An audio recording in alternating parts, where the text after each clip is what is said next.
TDP కొత్తగా ఒరిగేది ఏం లేదు, అది లేకపోతే గెలవదని లేదు. తెలుగుదేశం పార్టీ ఆలోచన మొన్నటి వరకు చెప్పింది అది.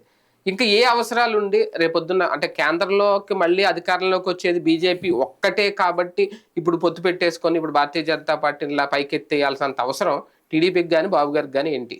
ఇప్పుడు పాజిటివ్ వేవ్, నెగిటివ్ వేవ్స్ అని ఉంటాయి. 2014లో ఏంటి చంద్రబాబు పాజిటివ్ వేవ్. ఉమ్, ఎందుకు అంటే రాష్ట్రం విడిపోయింది, అనుభవం ఉన్న నాయకుడు, ఆయన వల్ల రాష్ట్రం బాగుపడుతుంది, ఓ హైటెక్ సిటీ లాగా తయారవుతుంది అనేది ప్రజల నమ్మకం. అవును. అది పాజిటివ్ వేవ్. ఉమ్, తెలుగుదేశం కంటే కూడా చంద్రబాబు పాజిటివ్ వేవ్. ఉమ్, అందుకనే ఆనాడు అధికారంలోకి వచ్చింది, అత్యవసర సీట్లే వచ్చినాయి. అవును. కానీ బాబు అధికారంలోకి రావాలి అన్న ఆకాంక్ష మెజారిటీ ప్రజల్లో ఉంది. ఉమ్, 2019కి వచ్చేటప్పటికి జగన్ పాజిటివ్ వేవ్. ఇతను ఎన్నో ఇబ్బందులు పెట్టారు, 2009 నుంచి వెంటాడుతూనే ఉన్నారు. ఉమ్, ఈవెన్ 14లో గెలిచినటువంటి సీట్లు కూడా లాక్కుపోయారు ఉమ్, అంటూ అతని పట్ల సింపతి వచ్చింది. ఉమ్, దాని ఇంపాక్ట్ అతను అధికారంలోకి వచ్చాడు, పాజిటివ్ వేవ్ అది. ఉమ్, ఉమ్, ఉమ్, ఇప్పుడు పాజిటివ్ వేవ్స్ ఎవరికి లేవు.